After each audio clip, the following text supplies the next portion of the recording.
Pues nada, bienvenidos y bienvenidas a Hilargia Caos Podcast. Hoy estamos con Álvaro, presencialmente, por fin, después de ¿cuánto tiempo? ¿Un año casi? Sí, pues desvirtualizado. Desvirtualizado, pues nos virtualizamos juntos, así que para los que nos seguís, sorpresa, estamos aquí. A lo mejor veis dos planos, ¿eh? Es como me gusta esto de jugar con los dos planos. Hay dos móviles aquí grabando.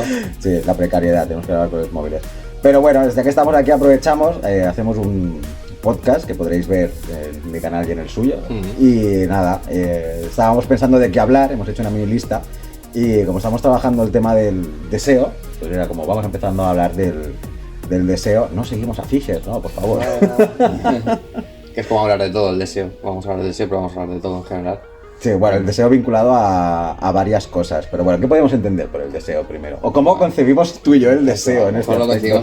Incluso aquí a lo mejor diferimos ya. Sí. Pero bueno, parecido. El deseo yo creo que como algo antropológico y sociológico, ¿no? Nos desligamos un poco del deseo ese psicoanalítico, de la pulsión así tan... Aunque lo llamamos pulsión. Bueno, pulsión libidinal y tal. Pero yo lo entiendo eso como lo que entendemos como inconsciente, que no es inconsciente, sino que quizás es más, desde la sociología, autónomo, ¿no? Digamos que son automatismos sociales dentro de narrativas, ahora lo expandes tú más. Pero por decir ese matiz, ¿no? Yo creo que la diferencia de lo que nosotros queremos decir con deseo detrás es que es la interiorización de la narrativa sociológica que está ligada a la ideología y a la historia, etcétera. Sí, es como... la cultura. Sí, es decir, pensamos que el deseo, toda esta parte inconsciente, no es tan inconsciente, sino que es una construcción social, pero que tenemos tan interiorizada que la damos como casi por inconsciente y funciona como este automatismo. Entonces la idea es que el deseo, como animales que somos, tenemos esta pulsión, esta necesidad de desear, pero el inconveniente es que el objeto de deseo y la forma en la cual deseamos ha estado construida socialmente dentro de programas culturales concretos. Y la gran pregunta hoy es acercarnos a la idea de cómo el capitalismo, y en su versión más reciente cibercapitalismo, se construye esta idea de deseo en base a qué tenemos que desear y porque existe, bueno, esto lo hemos planteado, un deseo más individualista y no tan qué deseamos como colectivo. Así. Claro, yo creo que aquí sobre todo, volviendo a Mark Fisher como siempre, es lo que hay. El móvil está encima de Mark Fisher, literal, no encima de él, sino encima de su libro. O sea, si estuviera encima de él sería muy sería muy bizarro eso. Pero volviendo, ¿no? Mark Fisher es un poco también desnaturalizar quizá toda esa manera de ver cómo nos comportamos de manera irracional, inconsciente, ¿no? Quizás sí que hay una manera razonable o desde la razón para entender esto sobre todo. No decimos que esos actos no sean un poco irracionales o sean un poco autónomos, sino que hay una manera racional y sociológica de entenderlo, que es básicamente ver cómo el contexto sociohistórico, el realismo capitalista en concreto, a través de la ideología, de lo axiológico, que son los valores, cómo valoramos las cosas que están bien, que están mal, que son deseables, que son indeseables, todo eso, cómo nos estructura un poco y nos hace ser una especie de animalillos que desean o que hacen o que sus acciones están como conformadas de una manera muy concreta y que eso funciona un poco a su rollo, ¿no? Pero que está muy interiorizado o construido directamente por el entorno social. Entonces, si ese entorno social se le hace frente y se proponen nuevas formas de relacionarnos, de entenderlo, y de valores que son dialécticamente opuestos a lo que estamos hoy en día acostumbrados, el individualismo, el egoísmo, todas esas cosillas que vemos en cada píxel, ¿no? En cada rincón de la sociedad. En cada rincón, ¿no? Te vas a por el pan y es como en plan de consumismo máximo, ¿no? Pues bueno, de todo eso se puede trabajar mucho y es muy interesante porque es como el germen, ¿no? Básico para lograr cambios a gran escala, porque lo que nos encontramos ahora es como con un inmovilismo social, una desafección política muy fuerte, y básicamente es porque estamos en contradicción en esta dimensión, yo creo, ¿no? Quizás sí que percibimos que estamos como muy mal a nivel social, ¿no? En plan de el fin del mundo, ¿no? La distopía y todas estas cosas. El deseo por la distopía. El deseo por la distopía, pero sin embargo no sabemos cómo reaccionar. Estamos bueno, pues es que se va a acabar el mundo, da igual. Que cierre el último, ¿no? Y ya está. Cuando antes de que explote la última bomba, cierra, sí. ¿Sabes? Antes de ahí. Sí, pero la gracia de todo esto es ver, porque podríamos decir, hostias, pero yo deseo de una manera diferente a como el capitalismo me dice que tengo que desear, pero aquí tenemos que entender que el deseo como construcción social hace que inmersos en estas narrativas o en estas formas de entender el mundo más comunistas o más anarquistas, también hay implícita una forma de desear diferente y el deseo construido desde otra manera. Entonces, en verdad nos encontramos en esta dialéctica que comentabas, pero de dialéctica del deseo. Es como, ¿por qué tú deseas lo que deseas y yo deseo de otra manera? Y la gracia también es entender lo que tú decías de esta desnaturalización, que mucha gente se piensa que lo que desea es porque realmente es consciente de que eso es lo que él ha querido siempre y lo que siempre ha deseado.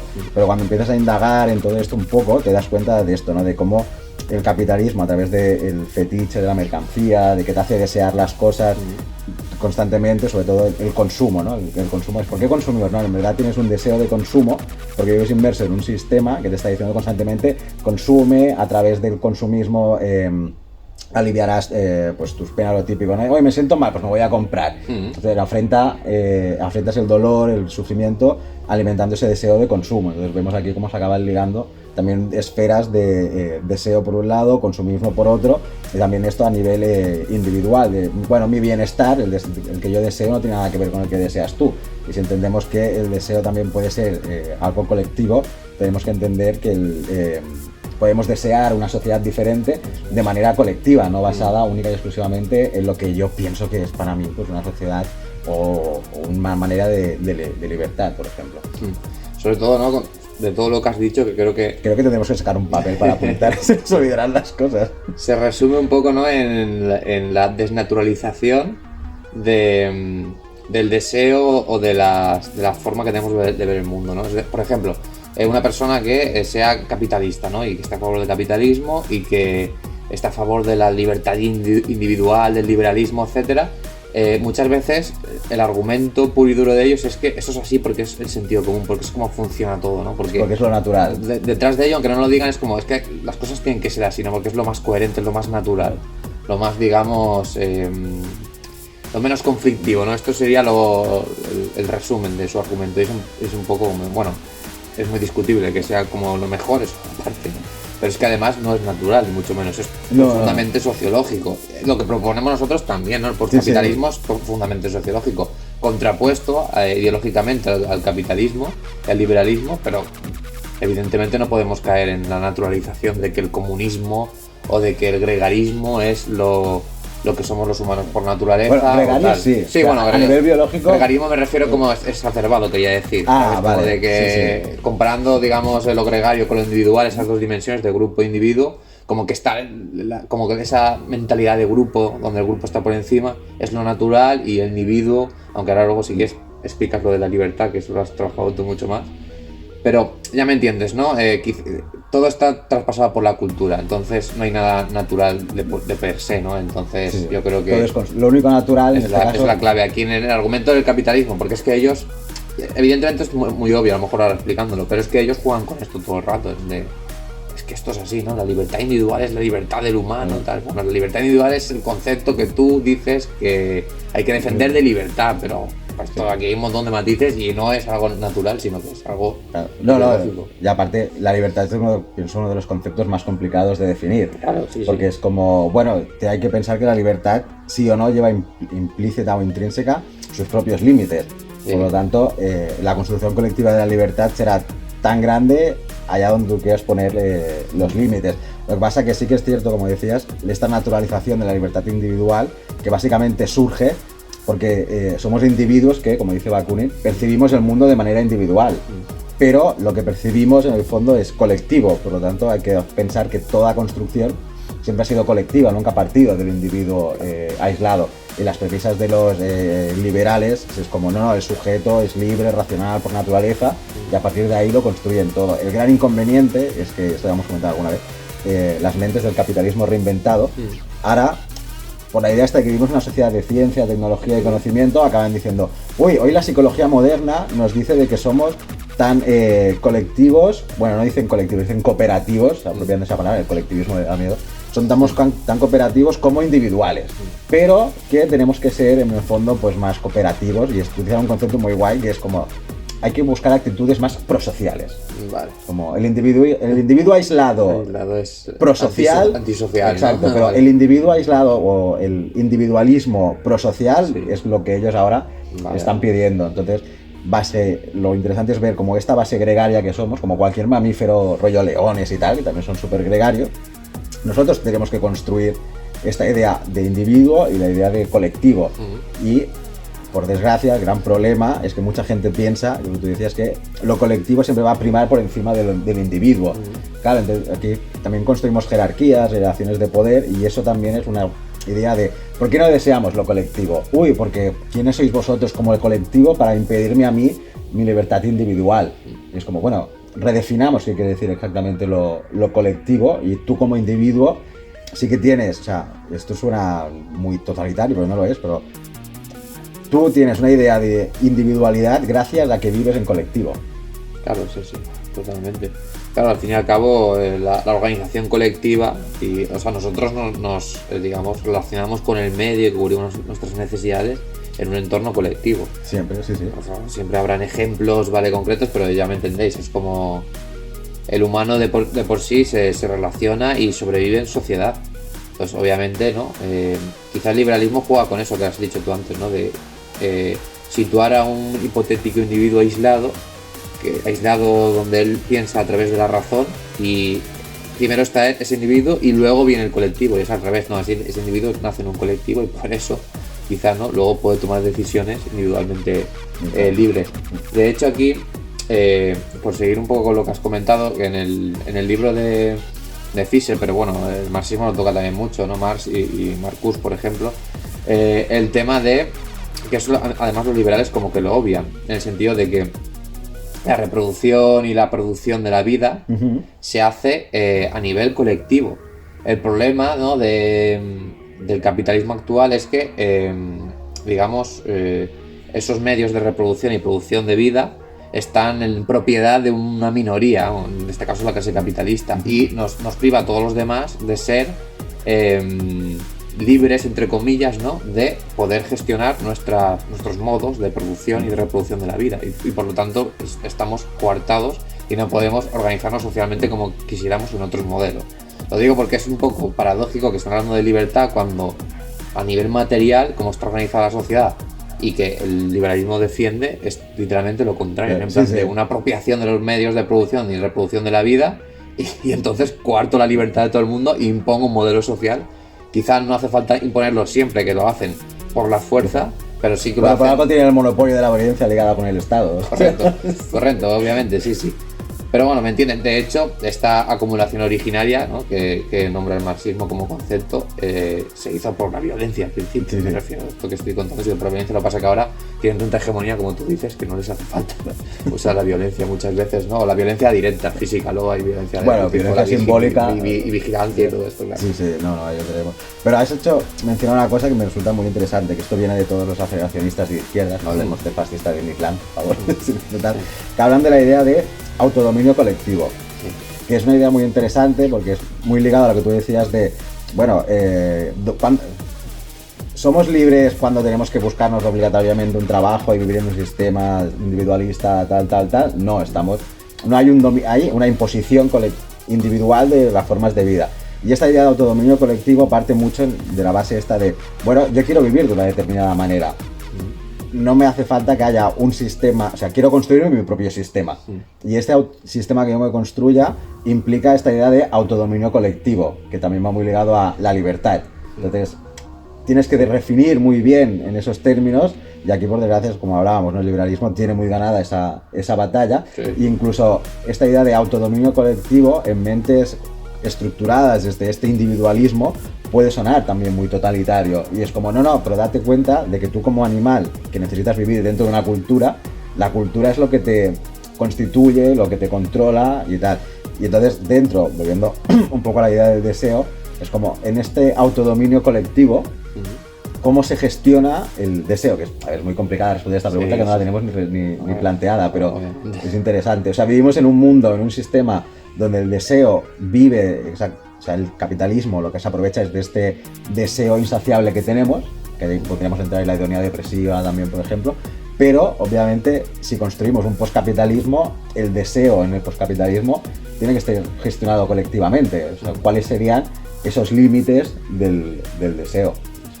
Claro, sí, eso es súper interesante. De hecho, todo hipotético, todo lo que, lo que voy a decir. Ahora no tenemos ni idea porque lo estamos investigando ahora, pero es jodido. Pero siempre he pensado, ¿no?, que cuando nosotros nos acercamos a la noción del deseo, estamos pensando, ¿no?, que el deseo o cómo nos relacionamos con la manera de desear, de querer, y la manera axiológica, que también lo entiendo como eso, ¿no?, la manera de entender el mundo a nivel valorativo, ¿no?, de lo que es bueno, lo que es malo, lo que es deseable, lo que tenemos que defender, lo que no, que al final eso construye la acción social, ¿no? Donde si tú crees que algo es bueno, pues vas a hacer acciones políticas para defenderlo, etcétera, o al revés. Y si consideras que el derecho a la vivienda es bueno, no especulas con la vivienda. Por ejemplo, ¿no? Por ejemplo.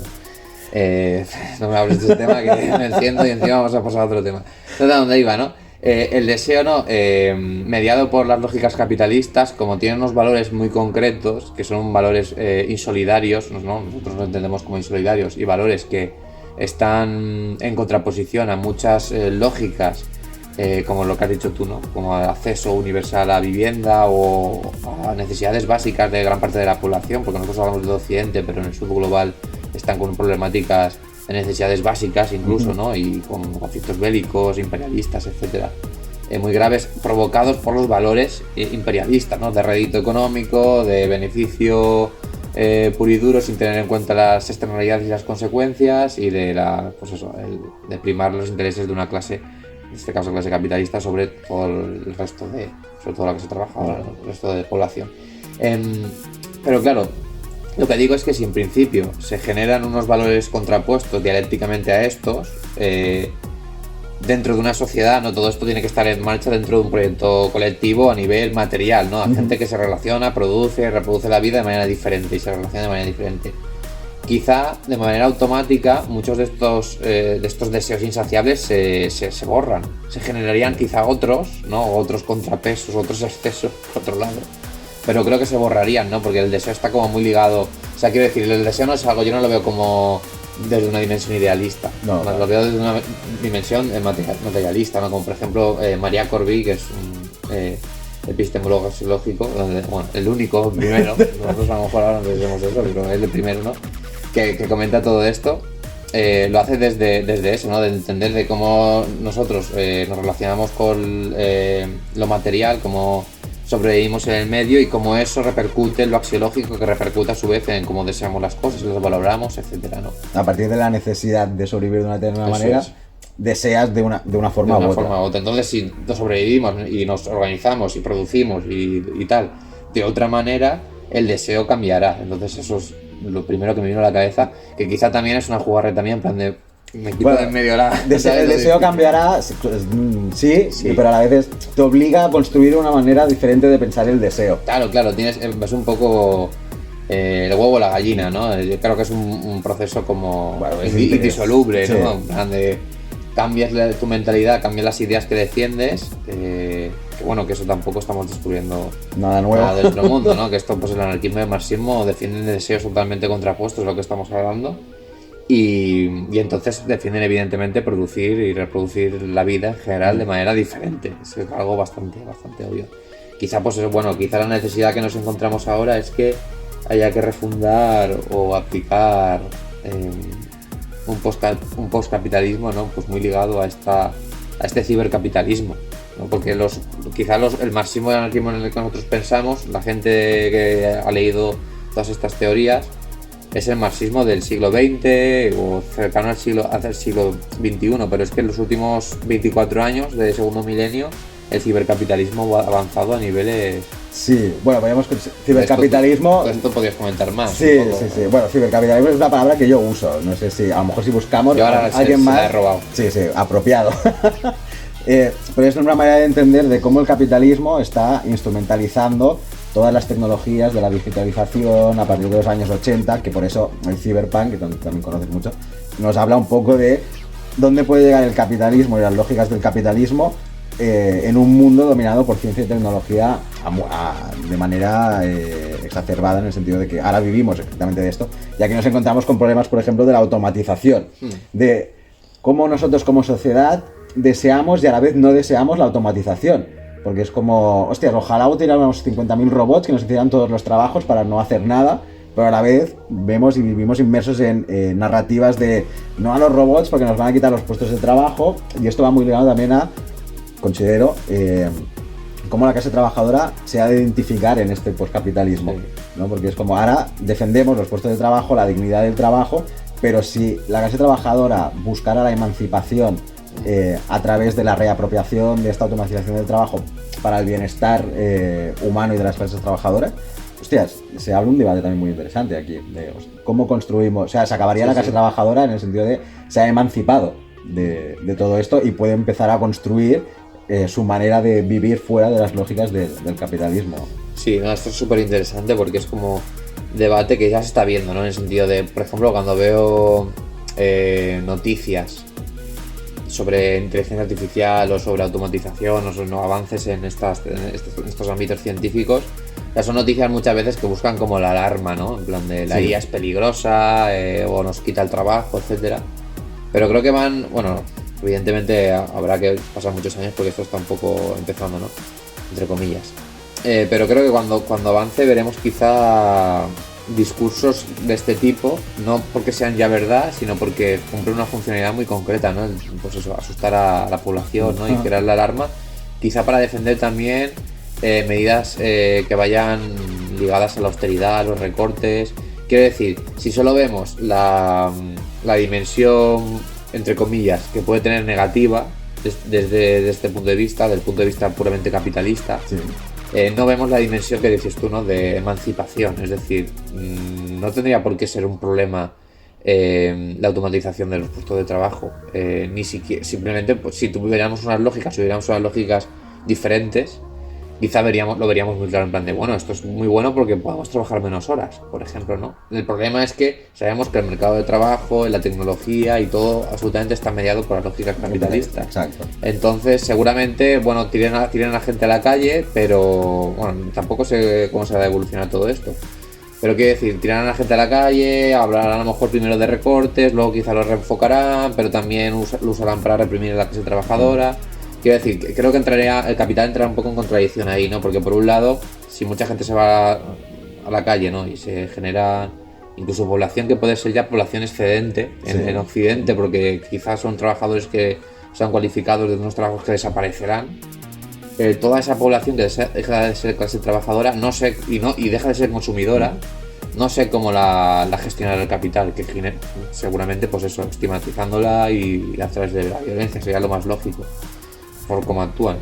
Y por otro lado, eso a su vez genera pérdidas y genera crisis y genera choques imperialistas seguramente y conflictos bélicos, etcétera.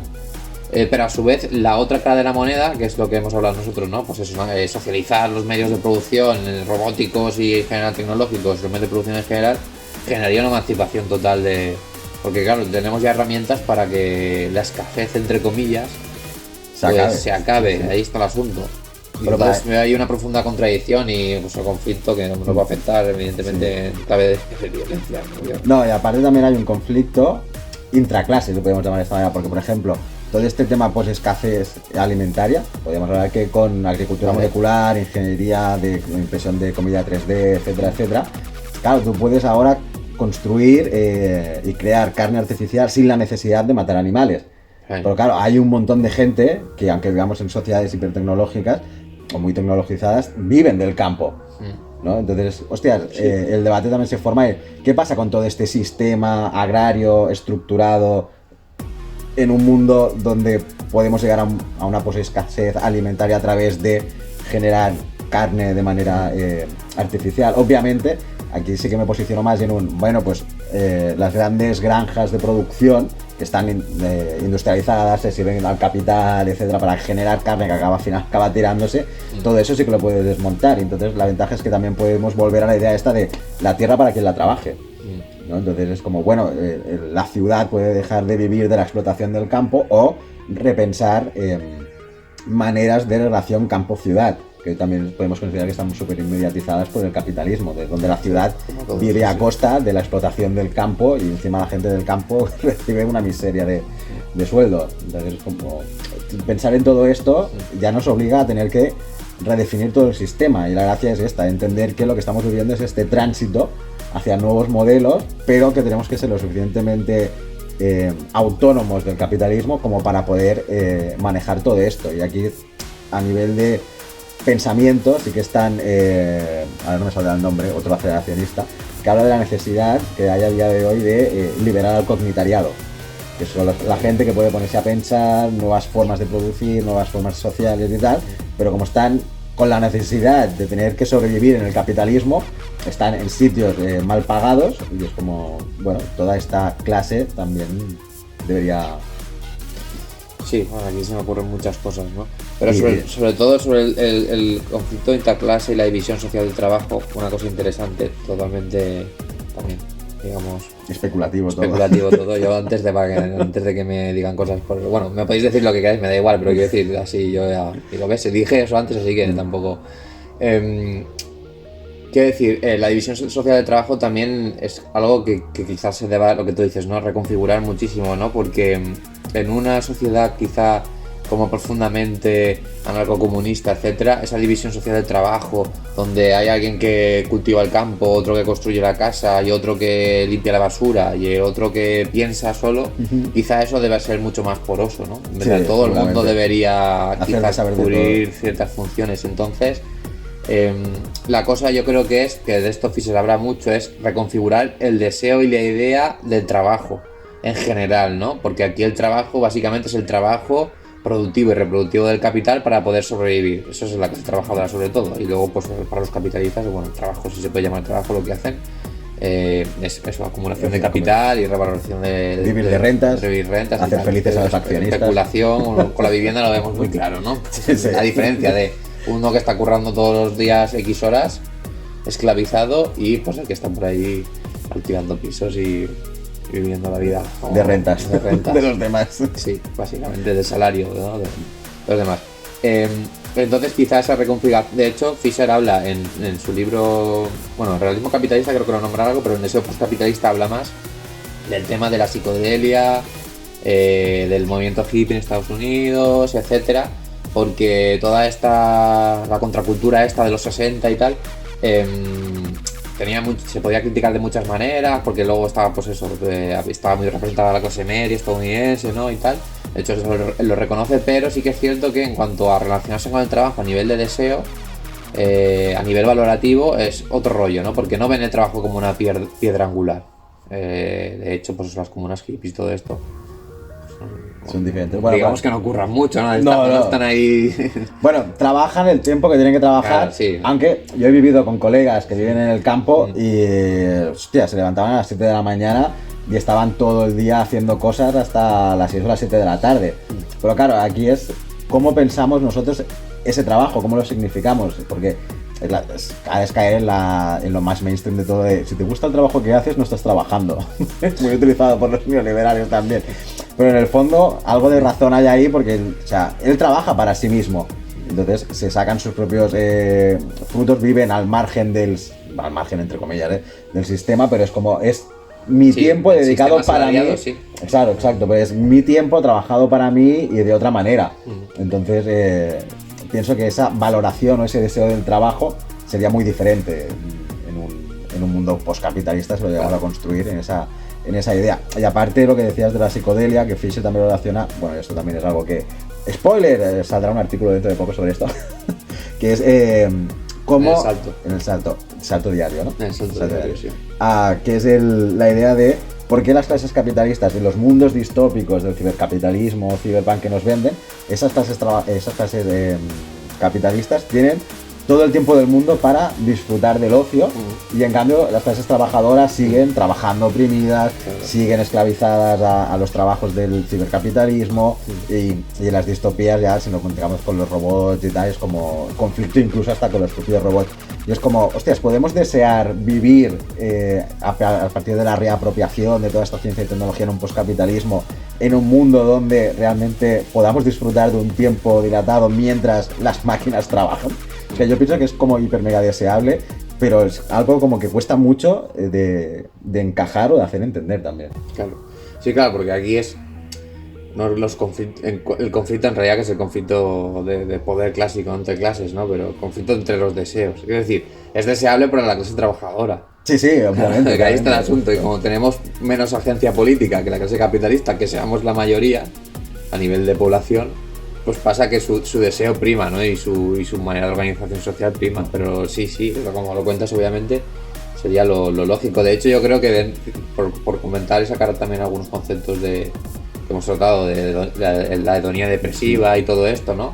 Que la hedonía depresiva básicamente es con el poco tiempo que tenemos y con los pocos recursos que tenemos y con esa desafección política tan grande y con ese imaginario de que el mundo se va a acabar y tal, pues solo accedemos o solo contemplamos acceder para paliar ese dolor y ese malestar psicológico a remedios paliativos, ¿no? En plan, remedios de carácter individual, consumista, puede ser muchas cosas, ¿no? Desde ver series hasta hacer deporte de manera compulsiva, hasta consumir mucho alcohol y salir de fiesta, o todo a la vez, es que me da un poco todo. Hostias, es que ahora me has hecho gracia hay un deporte que es como fútbol y alcohol a la vez, y es como, hasta que no tienes un grado de alcohol no puedes entrar, y me he imaginado a la sociedad entera, todos borrachos trabajando y haciendo deporte a la vez. Claro, media hora de deporte, media hora de beber y media hora de ver una serie.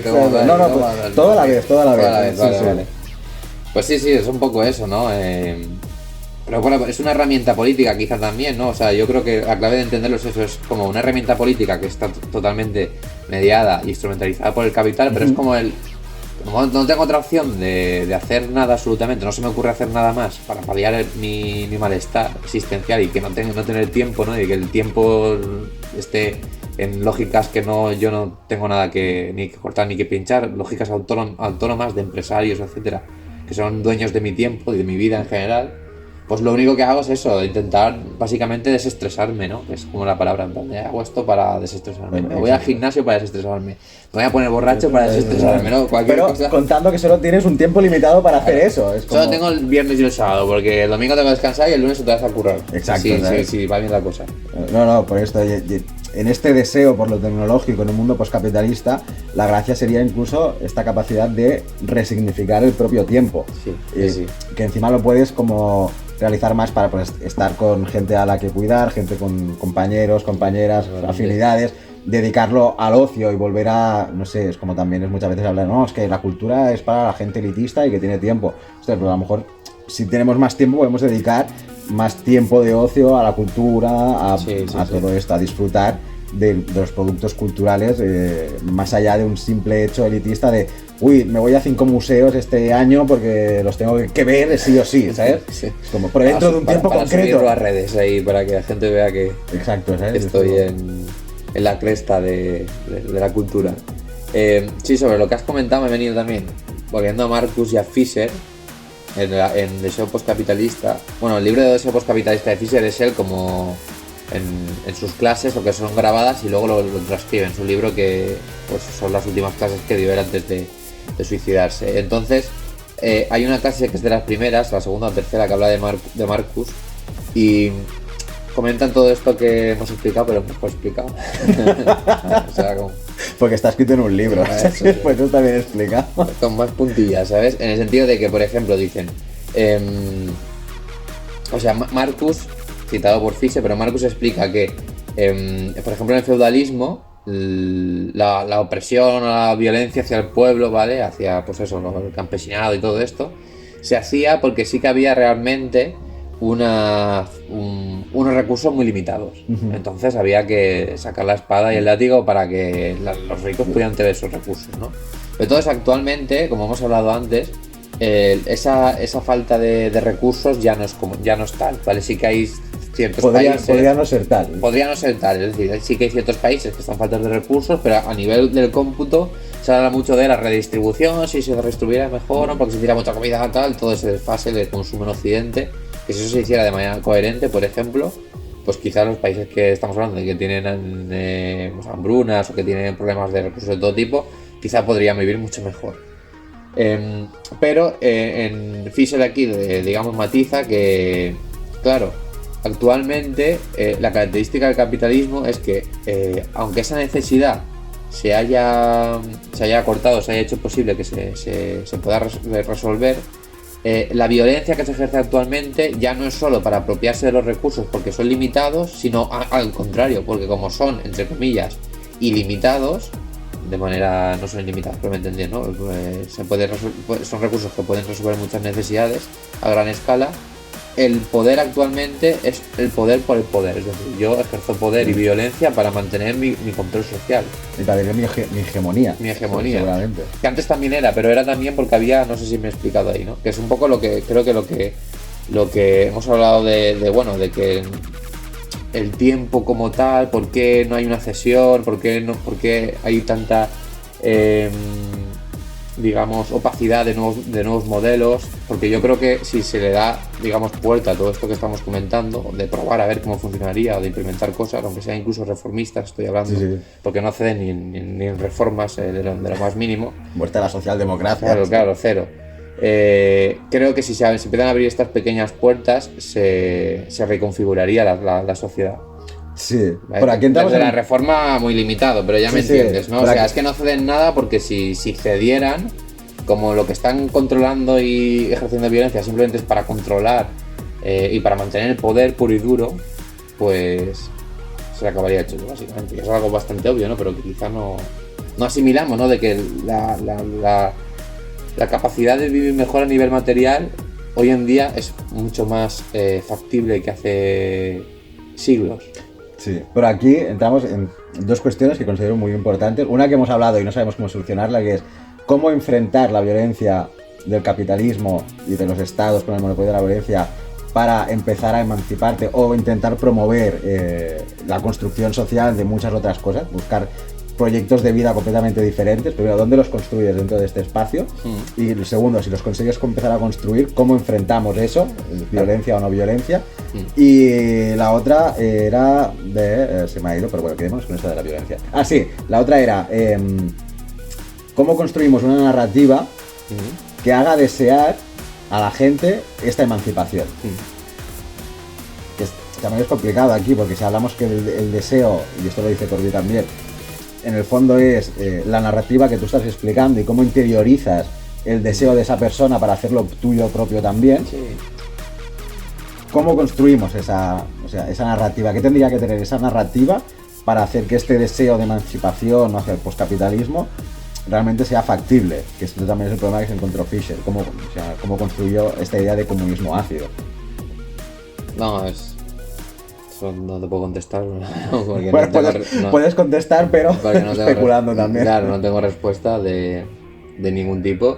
Pero sí que creo que aquí, bueno, sobre todo el tema de la violencia, o sea, de la violencia no, de cómo imponer, porque básicamente es eso, ¿no? Al fin y al cabo, la teoría del conflicto sociológico, ¿no? Imponer un modelo social diferente, porque básicamente no va a haber una transición, ¿no? Si lo hubiera pacífica o en plan de no, va a haber un conflicto. Evidentemente eso yo creo que es una de las cuestiones como más complicadas de contestar, básicamente porque no estamos no se cumplen las digamos situaciones subjetivas, ¿no? Que había en el siglo XX. Entonces, pues, la revolución violenta es que ya no es plantearla o no, y a nivel moral, de si no, si es que yo creo que es inviable. No se puede, el pueblo si se alza en armas. Sí, es guerra civil otra vez. En armas que van a ser tenedores y cuchillos contra el ejército armado de la burguesía, o sea, de la policía, quiero decirte. Luego está otra cosa, que es todo el tema de la resistencia y la violencia, pues cotidiana y callejera, ¿no? Pues eso, para un desahucio y cosas así, que obviamente se tiene que hacer de las pocas herramientas que tenemos, ¿no? De autodefensa. Pero bueno, estamos hablando de otras cosas. Entonces, yo creo que ahí tampoco puedo decir mucho más, pero es una de las cuestiones que más me bloquean en el sentido de ¿qué hacemos, no? Por no decirlo más burdo, ¿no? ¿Qué las hacemos, básicamente? Esto, perdón que te haga un paréntesis, pero dentro del movimiento anarquista, sí que cuando siempre hay manifestaciones así, en plan, se van a hacer un montón de cosas súper mega propositivas, siempre está la idea esta de Bueno, como anarquistas tenemos que ayudar a promover este cambio en la dirección que sea, porque todo cambio en el fondo es bueno, incluso aunque sea reformista, pero como sabemos que el Estado o el modelo utópico es muy difícil de conseguir o casi no se va a conseguir, siempre tienes que estar ahí recordando que, vale, se ha conseguido esto, pero esto no acaba aquí, sino que es como ser este motor del movimiento continuo, de la necesidad del cambio. Entonces es como, hostias, pero el gran problema también es, esto diría Fischer, ¿no? Esta de poslexia, de somos realmente tan incapaces de imaginarnos que llegamos a ese modelo. Y eso que en el fondo nos bloquea, que es lo que tú decías. O sea, ¿cómo enfrentamos todo esto? ¿Cómo, sabiendo que me pongo en marcha y van a venir las fuerzas de represión y tal, cómo sacas la fuerza como para decir, hostias, pero es que hay que ir hacia allí? Sí, no. Totalmente. Yo creo que también está como muy ligado a lo que has dicho antes de cómo construimos una narrativa libidinal, una narrativa axiológica, ideológica y tal, que motiva a la gente para movilizarse, ¿no? Y tal. Y claro, es cierto que aquí pienso lo que tú has dicho, ¿no? O sea, si construyes una narrativa que seduzca a la gente para movilizarse, pero luego se encuentra con una represión muy fuerte, queramos o no, la obra de Fischer ahí tiene como un escollo que no sabe solventar. Claro. Es decir, vale, lo hemos hecho, vale, y ahora nos han reprimido y estamos en la cárcel todos muertos, ¿sabes? Es un decir, una exageración, ¿no? Pero ya entiendes. Entonces creo que ahí sí, es que es un tema a debatir, ¿no? De hecho, pues eso, la teoría del conflicto de la sociología lo ve muchas veces, que o sea, no es todo tan negro, ¿no? Porque cuando hay una movilización masiva, siempre se avanza en muchas cosas, pero luego pues se retrocede en otras, ¿no? Hay como una lucha de poderes siempre y la sociedad va cambiando y se va moldeando y se ve influenciada. No es simplemente pues hago la revolución, eso sería muy bonito, ¿no? Una narrativa lineal, ¿no? De historia en plan utópica. Hago la revolución hoy, ganamos y todos comemos perdices. Pero no es así, ¿no? De hecho, es que esto viene también mucho con todo el tema ese clásico de la filosofía del humano, ¿no? Bueno, malo por naturaleza, ¿no? Bien contra el mal, todas estas cosas, que al fin y al cabo es en plan de, aunque vivamos una sociedad diferente, que sea comunista o anarquista o tal, pues seguiremos teniendo problemas. Sí. Y siguen habiendo injusticias sociales, y cosas tal, ¿sabes? No hay que caer en este idealismo también de hago la revolución hoy y mañana ya está todo. No sé si es Malatesta o algún anarquista que tiene un texto de el día después. Hacemos la revolución, triunfamos, vale. El día después. ¿Qué pasa? ¿Qué desayunamos el día después? No, es que va por ese tema de es como, vale, ¿cómo comemos? ¿Cómo distribuimos las cosas? Claro. Y esto lo que nos obliga a pensar es en la obligatoriedad de lo colectivo. Nuevamente, volvemos al principio del podcast, de lo colectivo de, vale, se hace la revolución colectivamente, ¿cómo nos organizamos? Porque obviamente, si volvemos a basarlo todo en el individualismo, volveremos a generar exactamente el mismo sistema que estamos generando ahora.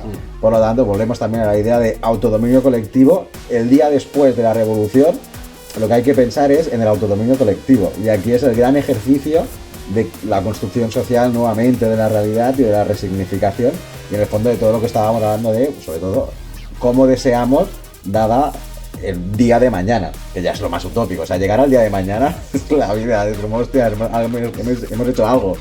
Pero... Sí, no, yo creo que de hecho estas décadas que vienen van a ser décadas de... Bueno, ya lo están siendo, no lo estamos viendo. Pasa que es difícil no verlo desde la individualidad.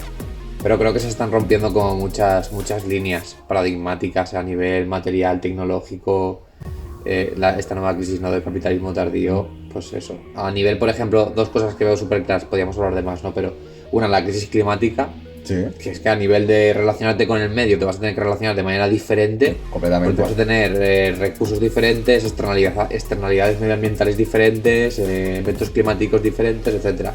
De hecho, aquí en España hemos visto ya la Dana, que sin ir más lejos es que ha pasado hace un mes, ¿no? Sí.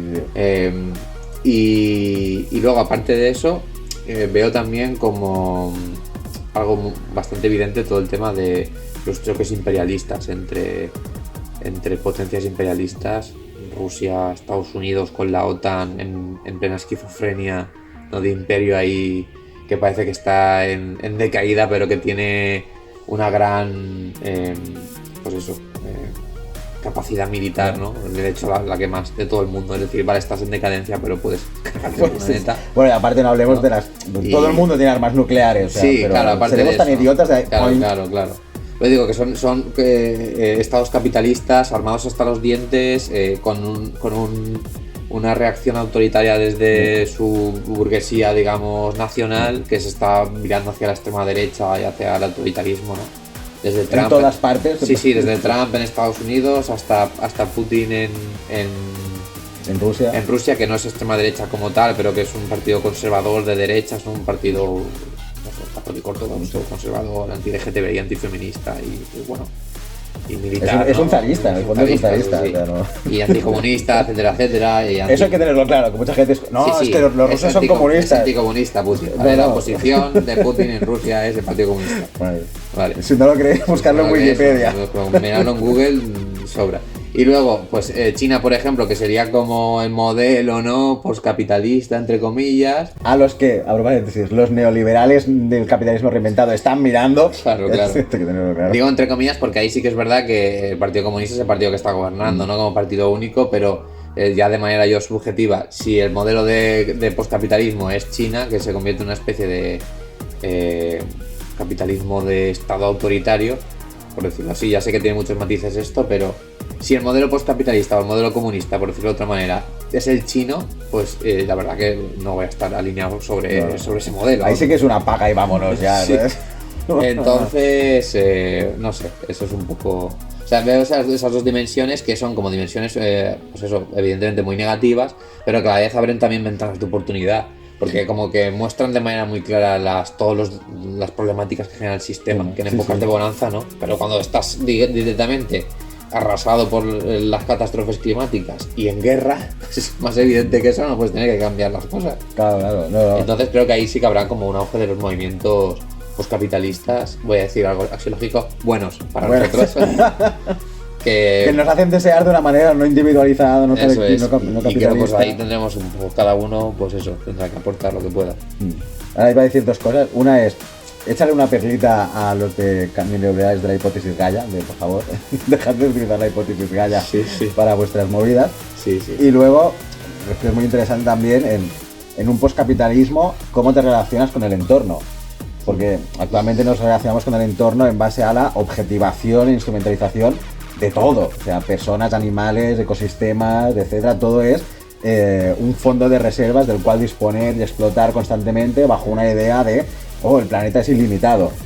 Pero claro, en un postcapitalismo somos conscientes de estas prácticas que no pueden seguir como están siguiendo hasta ahora y es como, hostias, ¿cómo empezamos a ver la naturaleza, los entornos, todo desde una visión no mediada por la objetivación e instrumentalización de la realidad a esos niveles donde lo único que ves es que todo repercute en valor económico?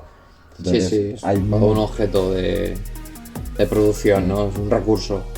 Sí, ¿no? Y aquí aparte, volviendo al tema del deseo y lo tecnológico, sí que hay muchas empresas y nuevas startups que lo que buscan es, a través de la tecnología, empezar a reforestar ecosistemas, bosques, buscar nuevas maneras de extractivismo no industrial ni llevado a la escala de la rentabilidad económica a tope, donde se pueda empezar a generar una relación mediada por la tecnología con los ecosistemas, pero en favor de los propios ecosistemas.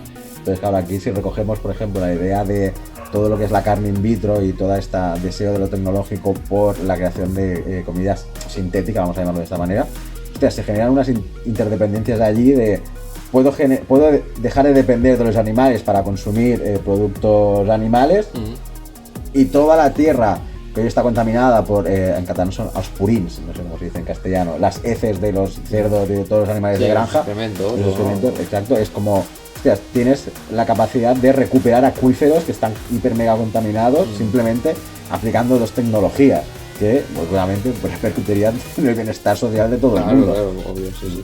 No, aquí me viene a la cabeza, es interesante todo lo que has comentado, obviamente, y necesario, de hecho, relacionarse con los ecosistemas como si no fueran algo ajeno a las propias sociedades humanas, ¿no? Que eso es una separación que se ha hecho desde la modernidad científica, ¿no?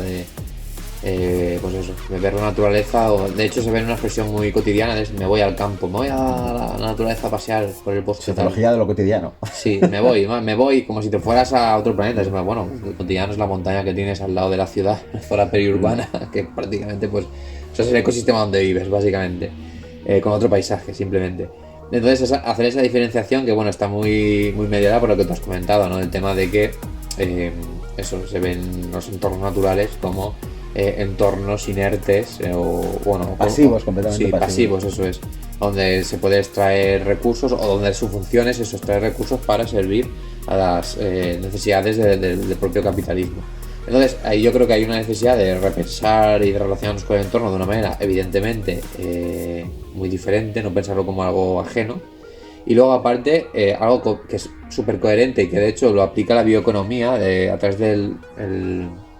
bueno, quien funda esta disciplina es, no me acuerdo del nombre, Georgescu, que es un economista mexicano, ya fallecido en 1960 y algo, creo que escribe la obra, que básicamente lo que defiende es que hay que relacionarse con los ecosistemas, a través de lo que he dicho, en una manera diferente de extractivismo.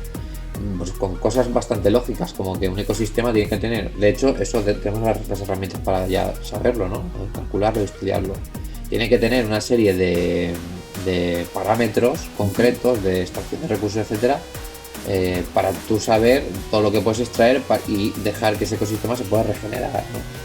La cosa es que el capitalismo no tiene en cuenta eso, tiene en cuenta de que bueno, pues voy a talar todos estos árboles y voy a plantar aquí para hacer aceite de palma, ¿no? Por ejemplo, ¿no? Que esto pasa mucho, por ejemplo, en Asia, sin tener en cuenta que ese suelo, que es un suelo fértil con un montón de capas de vegetación, etcétera, va a perder un montón de biodiversidad y a lo mejor en 50 años va a ser un suelo estéril, porque es un monocultivo donde toda la vida que tenía ahí muere, y a lo mejor para recuperarlo pues hacen falta 3.000 años. Es decir, no puedes regenerarlo a corto plazo. Es decir, ese tipo de cosas tan lógicas, que bueno, que básicamente es el extractivismo.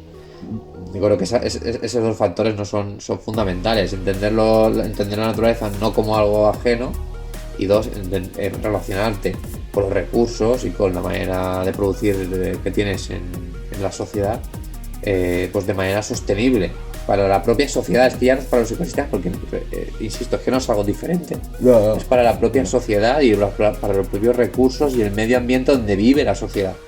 Y luego aparte también interesante lo que has dicho al principio, ¿no? De darle la vuelta un poco, ¿no? Porque es malo caer en ese ecologicismo burdo, ¿no? De la hipótesis Gaia, ¿no? De que la Tierra tiene una agencia como si fuera una deidad y tal. Pues no, la Tierra es un planeta inconsciente de sí mismo. Inconsciente, con un montón de seres vivos interconectados ahí bien, pero quiero decir, no tiene una agencia propia como tal, ¿no? Entonces, por mucho que se intente construir ahí un relato de volver al primitivismo, que no tiene mucho sentido, ¿no? No tiene mucho sentido y generaría un sufrimiento a escala humana increíble volver. El primitivismo está pensado para sociedades de 200 personas. Claro. Entonces también yo creo que muchas veces es... Bueno, no voy a entrar en este debate, ¿no? Pero cuando se habla... Puedes entrar. Cuando se habla de decrecentismo de manera como... Que se puede hablar de esto, ¿no? Porque de hecho hay zonas que tienen que decrecer, obviamente, y no pueden consumir lo que consumen, que es una auténtica aberración. Pero cuando se habla sobre todo de, pues eso, de proposiciones, por ejemplo, el Unabomber, ¿no? Tan famoso, que es el de ese anarcoprimitivismo fascista prácticamente, que es hiper reaccionario, pues no sé, no quiero eso, ¿no? De hecho, los ecofascismos y todo esto, quizá no vayan a virar hacia el anarcoprimitivismo ni nada parecido, ni al primitivismo, pero sí que van a virar, pues a lo mejor eso, a una autarquía, ¿no? Una autarquía ecológica, ¿no? Donde yo me cierro con mis recursos y porque tengo militares y tengo ejército y soy más fuerte que tú o que otras poblaciones y me quedo con los recursos y tú, pues... Que esto en España hay que ver ahora cómo van a evolucionar los discursos de partidos de derecha y extrema derecha después de lo sucedido en Valencia con la Dana. Que es como, antes de la Dana había un negacionismo del cambio climático, se decía que se vivía bajo la dictadura del cambio climático, de la ideología y tal, y ahora, hablando en plata, es como, os ha dado en la cara esto. ¿Cómo vais a...? Ahora no podéis negar la evidencia. Y ahí sí que hay un peligro de toda esta instrumentalización, de todo este discurso, que encima el propio capitalismo, o el multicapitalismo de Joan Costa, un tipo que no recomiendo que lo leáis, habla de esta hipótesis Gaia poniéndola en favor, y sobre todo luego es como contradictorio en sí mismo, porque es como, vale, el Gaia es pues una entidad y no sé qué, y luego te hace una descripción como si fuese una fábrica, en la cual te dice, no, es que la Tierra nos provee de stock a nosotros, nos provee de bosque, nos provee de vacas, nos provee de peces, y es como, hostia, ¿cómo intentas poner dentro del mercado a tu propia teoría hipótesis Gaia, que en principio podría estar en contra de toda esta mercantilización? Y es como, hostia, pero me sorprendió mucho esta idea de, no, es que el planeta Gaia es una fábrica que nos produce stocks, es el IKEA de los humanos. Sí. No, la verdad que, o sea, bueno, lo que veo actualmente, ¿no? Sobre el tema de la extrema derecha, que es evidentemente donde surgen los ecofascismos. Pero doy dos matices aquí. También voy a meter al PSOE, que bueno, siempre se va de rositas. Ahora comentaré. Vale, los partidos de derecha y extrema derecha son PP y Vox, no habíamos dicho ninguno. Ah, sí, PP y Vox, perdón. No habíamos dicho ninguno. Bueno, no sé si es socialdemocracia o un socioliberalismo, ¿no? Sí, yo creo más liberalismo bien. social. Eso es. Pero la extrema derecha sí que es cierto que yo veo como dos digamos, vertientes. Una es una política, quizá, lo que dices tú, ecofascista, ¿no? Que se vaya a relacionar cuando tengan que reconocer las evidencias de cambio climático. Pues a lo mejor dirán, pues eso ya lo hacen, ¿no? Hay pocos recursos en el país, por lo que sea, pues vamos a endurecer las medidas de frontera, ¿no? Antimigración, ¿no? Y, por ejemplo, desde Estados Unidos ya lo está haciendo. Bueno, otras motivaciones, por ejemplo, Donald Trump justifica todo esto por el tema de la delincuencia, seguridad, tal. Quizá temas más económicos y sociales, ¿no? De seguridad. Bajo la excusa de la seguridad está permitida cualquier cosa. Sí, correcto, eso es cierto. Y bueno, eso sería como lo más obvio, ¿no? Pero sí que es cierto que yo veo también que el negacionismo coge fuerza, no veo que se desplace. De hecho, Donald Trump sigue teniendo un discurso hipernegacionista de cambio climático y ha dicho que con todos los pactos y todas las estas que hayan a nivel de la ONU, de las cumbres del clima, no va a hacer ni caso. Entonces siguen con esa hoja de ruta, y creo que sí que es verdad que llegarán unas décadas que será insostenible, ¿no? En plan, ¿no? Porque es que llevamos 15 inundaciones en 50 años, ¿no? Por ejemplo, ¿no? Llevamos huracanes, llevamos tal, encima estamos teniendo problemas con la soberanía alimentaria, ¿no? Estamos teniendo problemas de abastecimiento de recursos, de alimentos o de agua, etcétera. Llegará un momento que eso será como muy insostenible, y creo que virarán por el tema de, bueno, pues ahora hay pocos recursos, pues hay que volverse más autoritarios aún, ¿no? Y luego, por otro lado, sí que creo que actualmente cuando hablamos de ecofascismo pensamos en, pues eso, los partidos de extrema derecha aplicando políticas o justificando lo que hacen ya, pero con la excusa pues si viene el cambio climático y recursos limitados, entonces hay que protegerse y poner excusas, y poner medidas más duras. Y excusas para hacer eso. Excusas para hacer eso, es decir, para matar a la peña y meterla en las jaulas, o hacer tran con los inmigrantes latinoamericanos o cualquier barbaridad de estas, ¿no? Pero actualmente, por ejemplo, la crisis climática está ya a todo motor en el sur global, por ejemplo en África, ¿no? De hecho, cada mes, cada año en África aumentan las zonas no habitables, donde no puede vivir ningún ser vivo, ¿vale?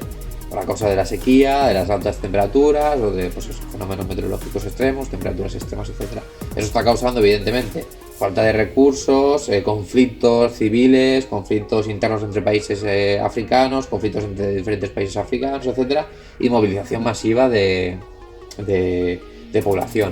De hecho, por ejemplo, pues en el Congo, donde está habiendo ahora un genocidio, ¿no? Que hay un conflicto civil y desplazamiento masivo de población por todo el tema de la lucha que está habiendo por la extracción de minerales y las minas de cobalto, ¿no? Ligado además a las nuevas tecnologías. Todo eso ya es la crisis climática en sí. Lo que pasa es que es difícil como resumirlo todo así tan. Y eso está generando una ola de inmigración, ¿no? De migración hacia pues España, Italia, Grecia, ¿no? Los puntos ¿no? de conexión. Y ya está habiendo una política ecofascista. De hecho, le están dejando morir y están asesinando a la gente en las fronteras del Mediterráneo, etc. Quiero decir, y eso lo hace Meloni, que es de extrema derecha, pero lo está haciendo también Pedro Sánchez y Sumar en el gobierno español. O sea, que quiere decir que el ecofascismo quizás es un concepto que lo ligamos a la extrema derecha, pero yo creo que es mejor entenderlo como una lógica que se va a normalizar en todas las ideologías capitalistas burguesas actuales, en pro de la seguridad o del bienestar o de lo que sea, ¿no? O de que no se puede hacer nada. Quizá el PSOE te diría, es que... ¿Qué voy a hacer, no? No puedo hacer otra cosa. Sí, yo creo que sí. Bueno, o aquí, sumar, por ejemplo, claro, sí que lo claro. diría. Entonces Sí, sí. creo que también hay que pensar eso, que el ecofascismo...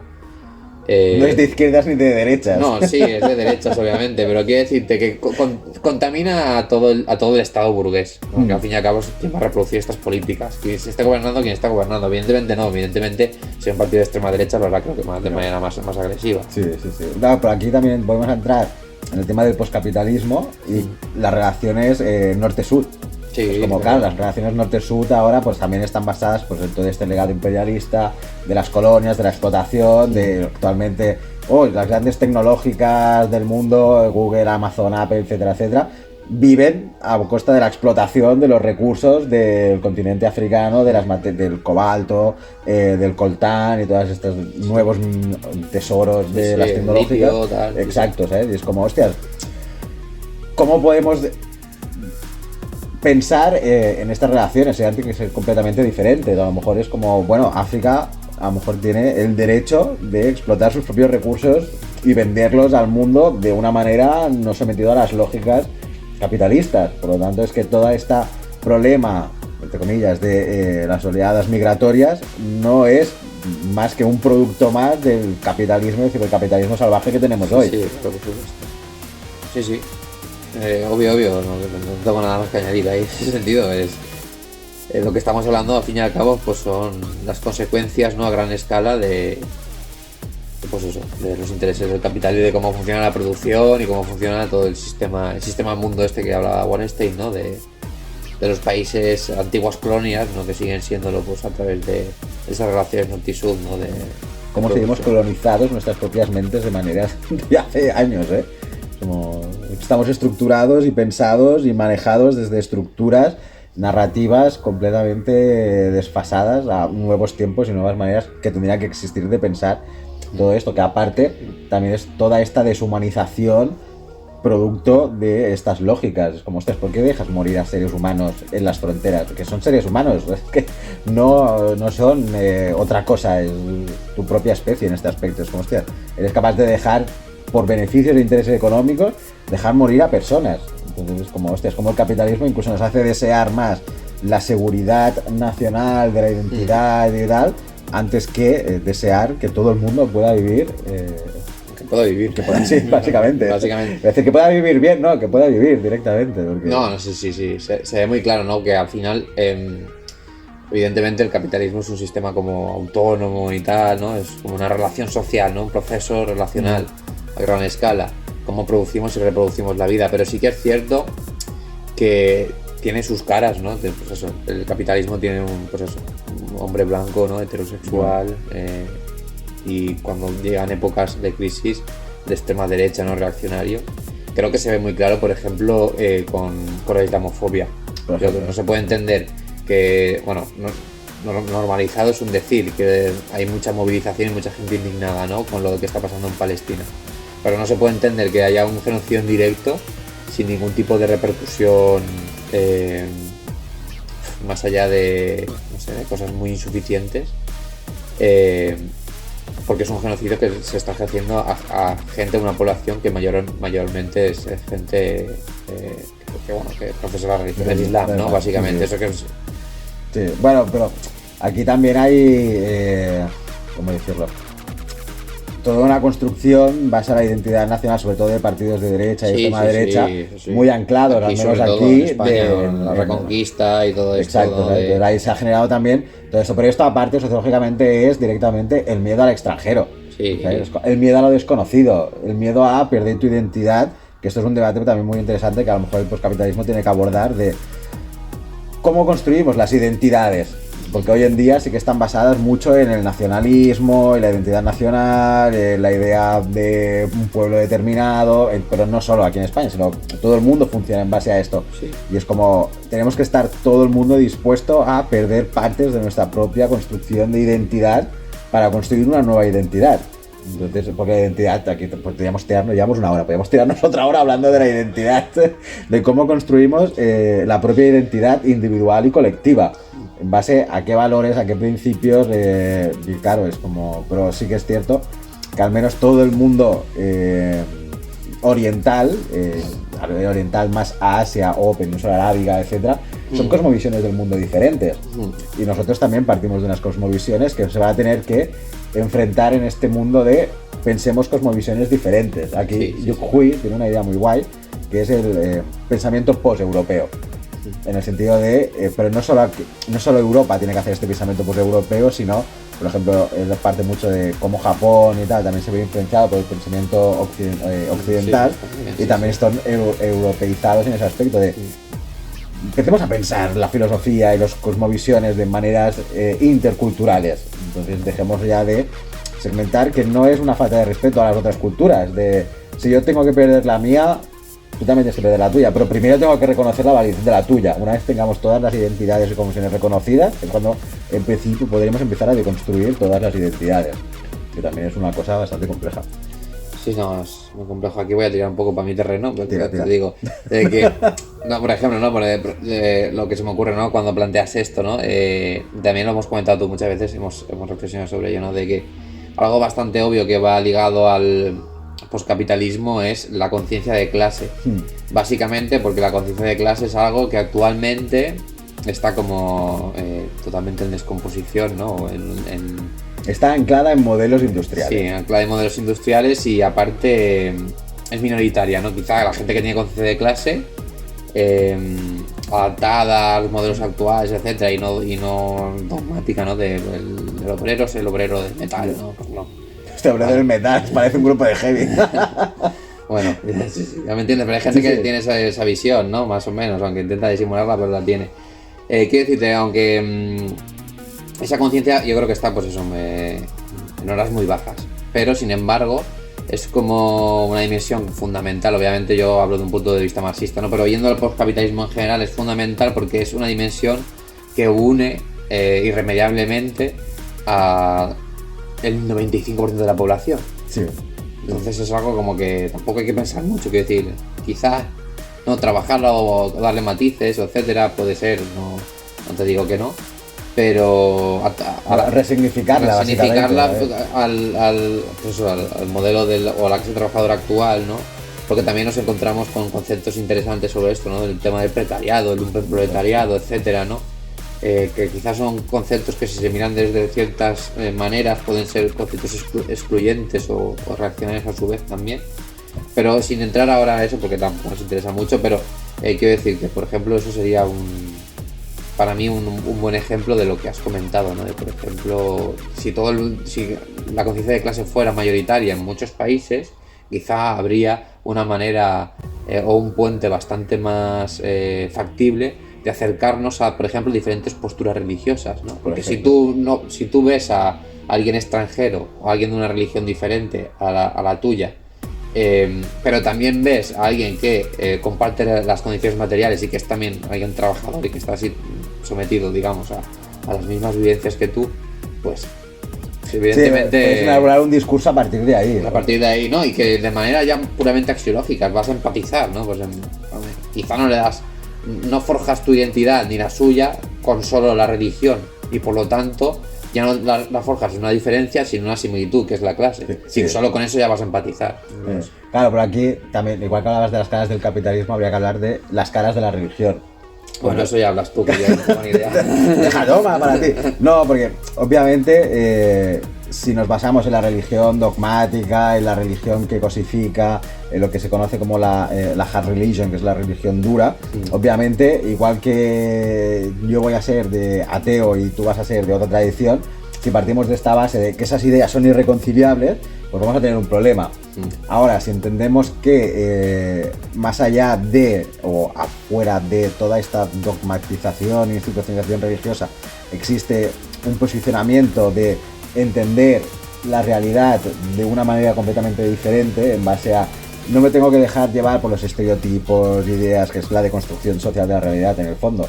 Es como, estoy hablando con otro ser humano, entiendo de dónde vienes, cuáles son tus orígenes, pero que este es el debate que tenemos tú y yo. Es como, a mí me tira más en ese sentido el hecho de, es que simplemente porque eres humano, es que me da igual todo lo demás, simplemente eres humano, somos la misma puta especie, voy a hacer por ti todo lo que haga falta. más allá de tal, pues es el gran debate de, hostias, se muere un proletario, se muere un burgués, ¿a quién salvas? Obviamente, si tiramos solamente de conciencia de clase, diremos que se salve el proletario y se muera el burgués. Pero mirado desde un punto de vista de más allá de todo esto, es como, los dos merecen ser salvados. Pero luego es como, vale, voy a tener más afinidad con el otro porque comparte unas condiciones materiales de vida. Obviamente, entonces el posicionamiento del debate está ahí, ¿no? De sentimiento de clase o sentimiento de especie. Entonces ahí es la cosa. Y claro, una espiritualidad libre o liberada de toda esta institucionalización, lo que te enseña es a entender que todo el mundo, o sea, todo el mundo socialmente construido, no deja de ser una ilusión. Es como, pero que la tenemos que dar por real para poder funcionar en el mundo. Obviamente, y ahí, por dar por real esa imaginación socialmente construida, es de donde vienen todos los problemas. Porque doy por real el discurso del neoliberalismo. Y por tanto me considero un individuo enfrentados a otros individuos con mis propias ideas, tal y tal y tal. Vale, eso vives en tu puta fantasía. Igual que nosotros vivimos en nuestra fantasía, que por eso me mandaste el meme de tan llamado perturbador de la paz.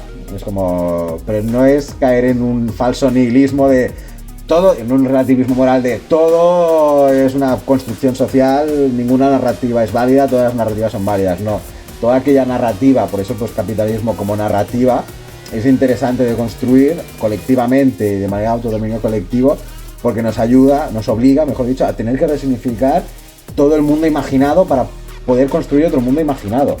Entonces, en ese otro mundo imaginado nos veremos obligados a ¿qué consideramos conciencia de clase? Pues vamos a construir y a resignificar el concepto de conciencia de clase más allá de que queda anclado en una sociedad industrial completamente o muy homogénea, donde sí existía una clase trabajadora completamente homogénea.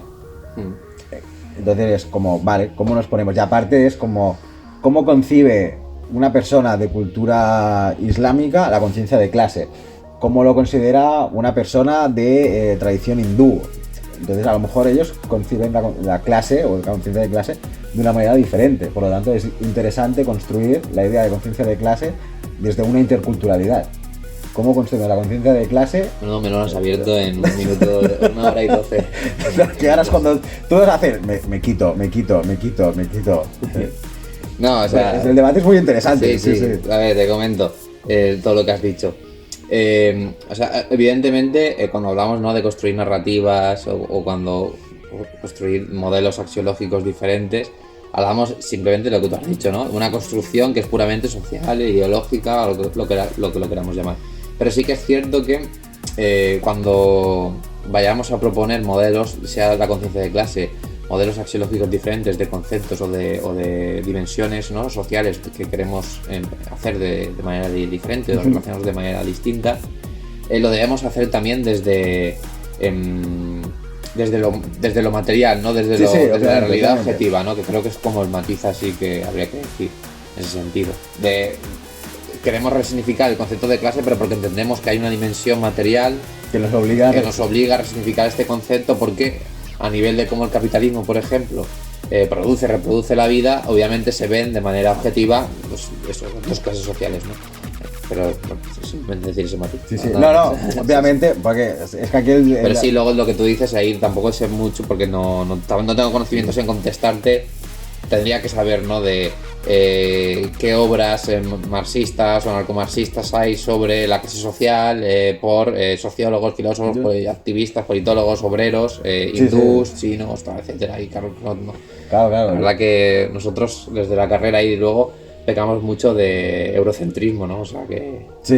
Yo he leído muy pocos autores fuera de Europa. De Latinoamérica sí que he leído bastante, pero por ejemplo de Asia casi nadie. Claro, bueno, pues yo de Asia he leído más que nada filosofía a nivel de qué es el mundo, qué es la realidad, excepto Yu Hui, que sí que lo relaciona un poco con la tecnología y la necesidad tal. Pero por ejemplo, aquí tengo este libro, ya que estamos, lo enseñamos, Ética de la Inteligencia Artificial, que el pavo es filósofo, pero te habla exactamente de lo mismo. Incluso para construir inteligencias artificiales, para evitar los sesgos, hay que hacerlos de manera intercultural. Porque si solo se construyen desde un pensamiento americano, blanco o europeo y no se tienen en cuenta pues, personas de otros orígenes culturales, de otras cosmovisiones del mundo, que tengan diversidad o no diversidad funcional, etcétera, la IA va a tener sesgo, no vas a tener a nadie que te diga, hostia, es que esto lo estás pensando y esto es una forma de discriminación hacia lo que yo considero mi cosmovisión del mundo. Entonces sí que vamos a tener que partir siempre de unas condiciones materiales de vida, de unas cosmovisiones completamente diferentes, bajo mi punto de vista, entendiendo que es tu cosmovisión y es tan real como irreal a la vez. ¿No? Que esto, o sea, en un trabajo hace poco de Fisher de la tesis, hablaba un poco de la irrealidad, de cómo vivimos en esta irrealidad de lo real, pero que por lo tanto estamos condenados a tener que construir constantemente la realidad. Sí. Entonces, No, lo que decías también, que eso él se está leyendo la tesis, yo no, por eso es donde está apoyado el móvil. estamos un poco ahí, que a veces hablamos de cosas diferentes de Fisher porque eso no hemos leído lo mismo. Pero me comentaste, ¿no?, lo de que defiende la idea de artificialidad de la realidad, ¿no? Sí. Es decir, no que la realidad sea artificial como algo negativo, sino de que sea algo construido. Sí, se habla Y esto es un de poco lo que dices, ¿no? Exactamente. Me ha venido eso a la cabeza. Claro, él habla, o sea, podríamos considerar que cualquier narrativa es natural y no natural al mismo tiempo. Porque es natural en tanto que como animal que tengo que significar el mundo, pues es natural, Vale. pero esa significación que yo hago del mundo es artificial. Porque no es la realidad, no es el capitalismo sí que lo da por lo real, porque lo naturaliza. Pero claro, si hacemos el trabajo de desnaturalizar, nos damos cuenta de que todo el mundo, toda la significación pues, es artificial. Pero al tener que vivir dentro de una cultura que es la que me organiza, tengo que definirlo. Y ahí sí que voy a tener que partir de unas condiciones. Y aparte es lo que hablábamos igual que de la revolución. No va a ser la revolución y al día siguiente ya pensar directamente el qué, sino que es como... Ya vamos a partir de unas cosmovisiones estructuradas de determinadas maneras, pues a partir de eso nos tenemos que poner a trabajar también. Entonces es como, bueno, todas... La necesidad de la interculturalidad en el poscapitalismo es hiper mega necesaria, porque se tienen que pensar cabezas con diferentes estructuradas de diferentes maneras. Que tú aquí sí que has leído a... lo tengo por aquí. El decrecimiento comunista. Lo que estaba diciendo es lo del decrecimiento comunista de Saito, que ya es una visión de un oriental del comunismo y seguramente habla de una manera diferente al comunismo marxista europeo típico. Sí, bueno, además la obra es como actual, ¿no? Entonces, como hace referencia a la crisis climática y cómo hacer frente, obviamente pues se distancia bastante del marxismo clásico. Pero bueno, sí que es verdad que es bastante fiel en prácticamente en muchas cosas. Y sobre lo que estabas comentando de todo el tema... Bueno, has dicho muchas cosas, ¿vale? Demasiadas. Has dicho muchas cosas, pero una cosa que me viene a la cabeza que has dicho, la interculturalidad es imprescindible para el poscapitalismo. Y creo que es bastante obvio, ¿no? Porque si nos ponemos, si la contraponemos dialécticamente a los discursos reaccionarios del capital, que son los discursos ahora, sobre todo que cabalgan con la extrema derecha, vemos que la extrema derecha lo que quiere, lo que ataca, evidentemente, es la heterogeneidad, ¿no? Cultural, básicamente. Pues es en plan de estar en contra, ¿no?, de las culturas que no son. De hecho, el racismo que expone la extrema derecha, sobre todo en Occidente, ya no es el racismo biológico del siglo XX, es un racismo ya totalmente denostado a nivel objetivo y desde la biología, desde la ciencia. Entonces no van tanto por ahí, sino van tanto en plan de no, es que Racismo cultural. no es que no queremos que estén aquí porque sus culturas son violentas, son retrógradas, son tan... Y siempre usan la excusa de ellos vienen aquí a hacer lo que quieran, pero tú no puedes ir allí a hacer las cosas porque te encarcelan. Por ejemplo, de hecho me hace muchas veces ese discurso porque es que sus culturas, bueno, si tú eres un nazi de extrema derecha, tu cultura, ¿no?, y tu visión del mundo no es que sea muy, digamos, bueno, segura, ¿no?, y heterogénea, respetuosa con los demás, pero bueno, en fin, ya sabemos cómo ponéis con esos discursos de la posverdad y el miedo y tal. Entonces, básicamente, por esto que estamos viendo, es bastante obvio que debemos, ¿no?, abrir manga ancha en este sentido, intentar hacer un postcapitalismo que tenga muy en cuenta todo el tema de la interculturalidad, porque lo que nos viene por el capital es al contrario, ¿no? Es como la división y el racismo y la instrumentalización de las diferencias para someter. Sí, muy bien, la naturalización de las diferencias en el sentido de que la sociedad tiene que funcionar a base de jerarquías, ¿no? Y de que la cultura europea, la cultura occidental, norteamericana también, sean el epicentro y todo además tenga que verse sometido a ellas. Sí, ya No, y además son amenazas. Todo lo demás ya no es que se tengan que ver sometidos, es que además son potenciales amenazas siempre. Y aparte por la gracia es que son amenazas a tu identidad que suponen una cosmovisión del mundo. Por lo tanto, Claro. el miedo a, es que es racismo cultural, que la cultura suya es chunga, es un miedo a perder tu propia identidad que estás dando por real a unos niveles tan hardcore que eres capaz de enarbolar discursos racistas contra el otro por miedo a perder la idea de qué significas, qué eres tú, quién eres. O sea, es como tenemos que tener tan asegurado quién soy y de dónde vengo y cuál es mi identidad, que todo que toda forma de desdibujar esa identidad te la tomas como un ataque. Incluso como, no, es que vienen a imponerme lo suyo. Sí. Hostias. Tal cual. De hecho, eso sí que es cierto, por poner un matiz, eso pasa en sobre todo el votante de clase media o clase trabajadora, bueno, el votante burgués también, pero bueno. Quiero decir, eso pasa más a lo mejor a nivel individual, pero a nivel como colectivo, ¿no? La funcionalidad colectiva de los partidos de extrema derecha dentro del Estado capitalista es usar todo este tipo de discursos, que son discursos generadores de odio, ¿no? Donde ponen el foco en diferencias y las potencian y las diferencias las convierten en amenazas potenciales o amenazas directas, ¿no? Y que están generando problemáticas sociales. Es un discurso que está contrapuesto a desvirtualizar y desviar la atención de la posible construcción del discurso de clase, que es un discurso que une. O sea, como el discurso de clase une, yo intento construir otro discurso que no sea de clase que separe. Es el discurso, ¿no?, de ese ataque a la heterogeneidad, que en realidad es la heterogeneidad de la sociedad, que es gran parte de la heterogeneidad de la clase trabajadora, obviamente. Entonces, simplemente por decir ese matiz, que es que no está solo, cumple esa funcionalidad a nivel individual, pero es muy interesante como esa funcionalidad a nivel individual, que es la de generar un individuo que se traspasa por la identidad de manera dogmática, y además una identidad que, como dices, esto es un constructo muy rebatible en muchas cosas, pero es que a su vez a nivel colectivo reproduce, ¿no?, el control, una herramienta de control de una clase social en concreto. O sea que al final vamos un poco a teoría, la diferencia, bueno, y la funcionalidad de cómo funcionando. Y ahora vamos a meter a Deleuze y Guattari. No, porque en el tema este de la identidad es que es lo único que me quedó. Me estoy viendo el antiedipo y lo único que me quedó mételo si quieres y acabamos. Yo he leído muy poquito. No, simplemente es hablando, porque es que iba de acuerdo con lo de la identidad. Dale. Que te ponen el ejemplo de Nietzsche no existía, lo que existe es el sujeto nietzscheano, porque es un sujeto atravesado.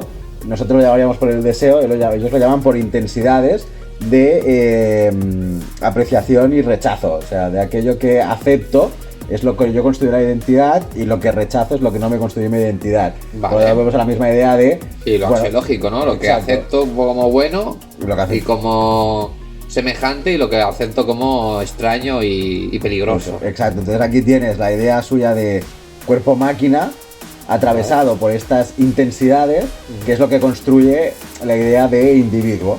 Y volvemos a lo mismo, tú lo que en el fondo eres una estructura libidinal deseosa que se relaciona con otras formas y esas relaciones, interconexiones, lo que constituyen tu individualidad. Y volvemos al principio del podcast, todo es colectivo.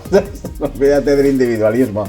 Hasta tu propia identidad está formada por flujos de interdependencia colectiva. Claro, aquí entraríamos en la deconstrucción del sujeto, ¿no? El sujeto no existe y tal. Eso para otro podcast. Sí. Concepto de Mark Fisher, de venir replicantes. Ahí os lo dejo, lo buscáis y ahí lo tienes. Pues eso. Pues nada, 1h24. No sé si lo subiremos entero o en dos partes. Si es entero, pero lo recortaremos.